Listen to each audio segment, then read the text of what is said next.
Hello मेरे दोस्त। हमारे एक छोटे मित्र हैं जो हमसे जूनियर जूनियर हैं।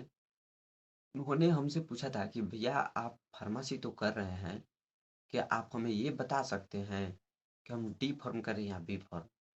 तो आज का वीडियो इसी पर रहने वाला है कि हम फ्यूचर में क्या करें, डी फार्म करें या बी फार्म करें। आखिर हमें किस तरफ मूव करना चाहिए। अगर जो बेनिफिट हमें डी फार्म से मिल रही है तो हम बी फार्म क्यों करें।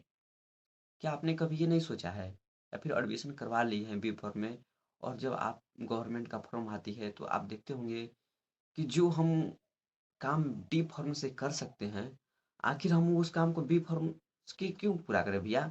अगर हमें मेडिकल खोलना है तो डी फॉर्म पर है ही। अगर हमें गवर्नमेंट फॉर्म डालना है तो वो भी डी फॉर्म पर है ही। जो भी अदर फैक्टर है सब डी फॉर्म पर हो ही जा रहा है। तो आखिर हम 7-8 लाख रुपया क्यों बर्बाद करें बी फॉर्म में।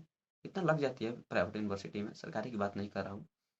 आखिर क्यों बर्बाद करें, क्यों हमें बी फॉर्म करना चाहिए। सबसे बढ़िया है कि भैया हम डी फॉर्म करें और 2 साल बाद हम अपना कमाना स्टार्ट करें। 2 साल काहे ला मुफ्त का बर्बाद करें जी। हाँ, आखिर 2 साल समझ रहे हैं ना उसका टाइम का वैल्यू कितना होता है, और कैसे उसका हम अरेंजमेंट करेंगे। आखिर कोई बात है ना। तो हमने सोचा कि हाँ आपका बात सही है।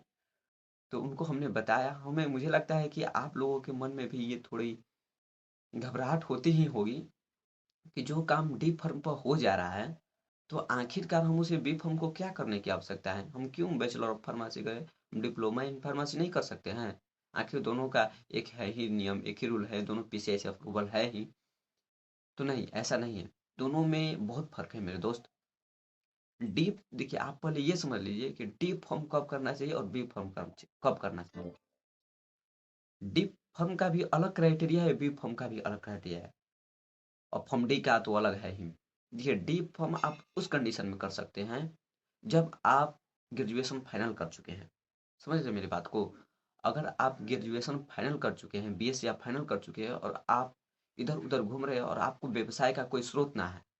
आप सोच रहे हैं कि भैया मेडिकल हम डालना चाहते हैं, अब एक हम भी वैलिड फार्मासिस्ट बनना चाहते हैं कि ताकि एक मेरे पास डिप्लोमा कोर्स हो जाए जिससे हम आगे की ओर मूव कर जाए। जैसे हम आपको एग्जांपल की तरफ बता देते हैं, एक बीटेक हो गया, एक आईटीआई हो गया। दोनों का बात अलग अलग है। आईटीआई के हाँ डिप्लोमा कोर्स है, हम किसी भी गवर्नमेंट कॉलेज में हम लगा देंगे, जनरल का तैयारी करेंगे जिससे हमको कुछ प्रेफरेंस मिल सकती है, और मुझको आगे मूव करने में थोड़ा प्रायोरिटी रहेगी। तो वही चीज़ है। बैचलर है, अगर आप ग्रेजुएशन के बाद डी फॉर्म कर रहे हैं तो आपके पास बहुत अच्छा कर रहे हैं, आप एकदम बेशक कीजिए, उसमें कोई खराब नहीं। अगर आप ग्रेजुएशन करने के बाद बी फॉर्म करें तो मेरा तो राय रहेगा कि नहीं, आप मत कीजिए, क्योंकि आपके पास लोड हो जाती है, फैमिली प्रेशर हो जाती है, और सारे बहुत सारे फैक्टर होते हैं ना जो आप झेल नहीं पाते हो, डिप्रेशन में आ सकते हैं। इसीलिए अगर आप ग्रेजुएशन कर रहे हैं तो आप डी फॉर्म कीजिए। अगर आप आईएएस अभी पास आउट हुए हैं, इसी सेशन में पास आउट होते हैं, तो आपके लिए बेस्ट ऑप्शन है बी फॉर्म। अब कहिएगा कि क्यों बी फॉर्म। इसलिए आपके लिए बी फॉर्म। अगर आप डी फॉर्म करते हैं, सॉरी, अगर आप डी फॉर्म करते हैं तो आप कितना भी पढ़ लीजिए, कितना भी आपके पास नॉलेज हो जाए, मेरे दोस्त, आप ये हमेशा याद रखिएगा कि आपके पास बैचलर डिग्री नहीं होगा, आपको फिर से बीएससी करना ही पड़ेगा, क्योंकि बैचलर डिग्री अनिवार्य है। आप कभी भी वैकेंसी भरिएगा, हो सकता है आपको बैचलर की आवश्यकता पड़े, आपको बैचलर डिग्री होना ही चाहिए, कंपलसरी है।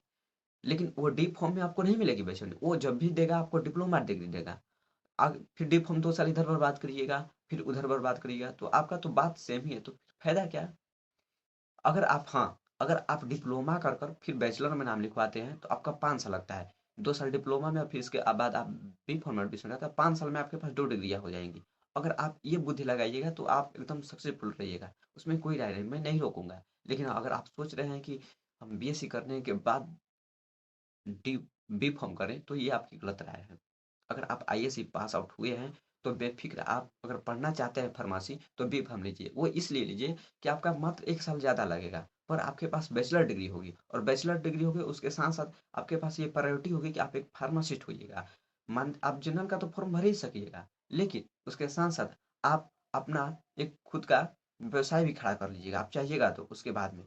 तो मेरा तो कहना में यही रहेगा कि अगर आप आईएससी जस्ट पास आउट हुए हैं तो आप डिप्लोमा की तरफ ना मूव करें तो ही अच्छा है। बाकी जो आपकी राय है वो अलग बात है। आप डायरेक्ट बैचलर में नाम लिखवाइए।